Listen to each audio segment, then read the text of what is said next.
Ingat tuan-tuan, syaitan ni kalau tak mampu buat seseorang jadi jahat, dia akan buat orang tu rasa dah cukup bagus. Ni setan. Dia nak buat kita tak pergi semayang ke masjid, engkau datang juga. Betul? Dia nak buat, dia nak kencing berokkan ke subuh jangan bangun, kau bangun juga. Betul? Dia nak buat jadi jahat, jadi tak? Tak jadi. Rasa-rasa dia lepaskan tak? Tak. Dia buat orang tu rasa cukup bagus. Dia dah solat subuh, dia tengok lepas subuh ada haji bangun solat sunat, dia hentam haji tu sebab dia merasa dah cukup bagus. Antara ciri-ciri orang merasa cukup bagus apa tuan-tuan? Mula nampak orang lain semua salah. Ini antara orang dah mula merasa dia dah cukup bagus. Sifat dah rasa cukup bagus, ini termasuk tipu daya syaitan. Sebab syaitan punya CEO pun perangai macam tu. Betul kan? Iblis, ketika Allah suruh sujud kepada Adam, dia rasa dia dah cukup bagus kan? Sebab tu yang dia tak nak sujud. Jadi hati-hati tuan-tuan dengan sifat merasa dah cukup bagus. Ini tempat kita, ya, banyak sangat. Ya, hari ini orang yang merasa cukup bagus, kalau tuan-tuan perasanlah, kalau di tempat kita sekarang ni, perkara yang paling viral sangat sekarang ni cerita apa tuan-tuan? Nak tanyalah, Mika ni ikut ke tak ikut cerita membawang ni? Orang pergi Mekah tuan-tuan dan puan-puan, yang kita khawatirkan hadis Nabi sallallahu alaihi wasallam, barang siapa yang menghina saudaranya ketika saudaranya ditakdirkan berdosa, maka sebelum dia meninggal dunia, dosa yang dihinakan tadi akan menimpa di dalam hidupnya. Oh, ni tak boleh jadi ustaz. Biasa kan tu? Tak siapa lantik dia jadi mufti dah. Jadi tuan-tuan, hati-hati menghina orang. Kita semua ni penuh dengan dosa, dan Allah memang mentakdirkan yang nama makhluk manusia, package dia, aplikasi dia dosa. Jangan kau kata aku sokong pula Mamat tu. Ini nak jaga kita punya ibadah ni. Authority tak buta, tak bisu, tak pekak. Betul? Kita ni khawatir dah kena tipu daya syaitan, merasa dah cukup bagus, tak patut dibuat begini, nanti ini, tapi sampai tengah buang air pun dan berak biar air pun terfikir juga ni. Tuan-tuan dan puan-puan, hati-hati dengan sifat merasa dah cukup bagus, ya. Hati-hati dengan sifat itu, ya.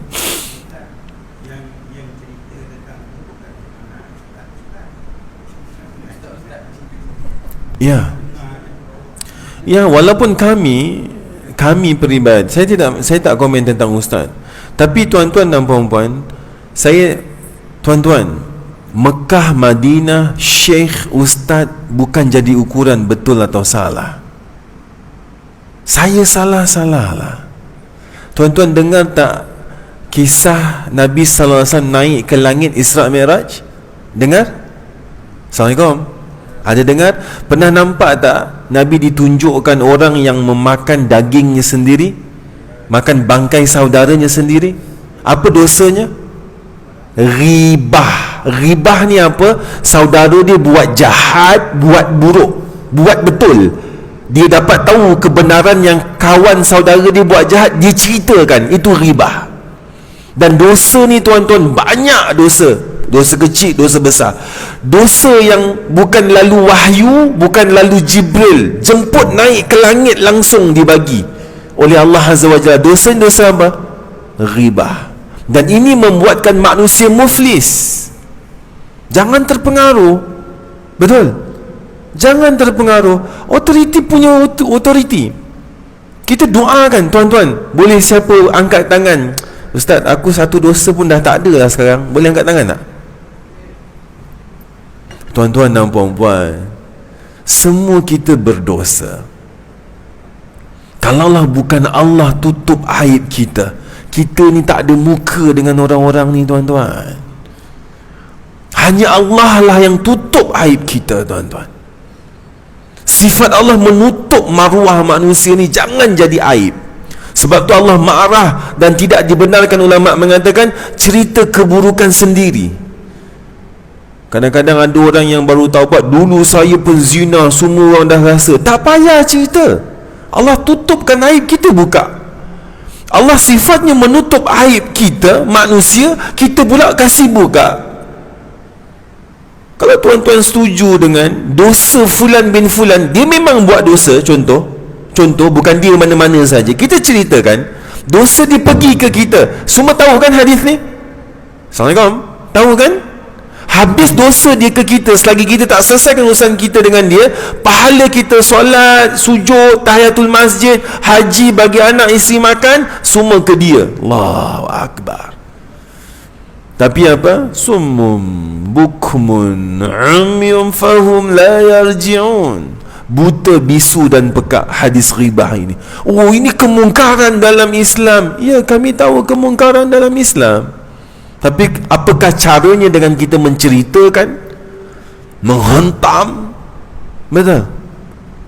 Jadi tuan-tuan dan puan-puan, jadilah puan-puan.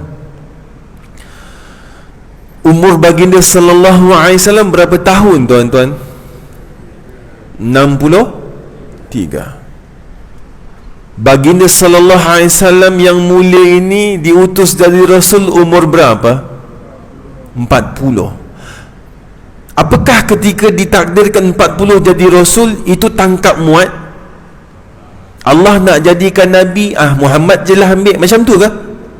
Tidak. Dalam Taurat, dalam Injil, dulu-dulu dah ada Ahmad Muhammad.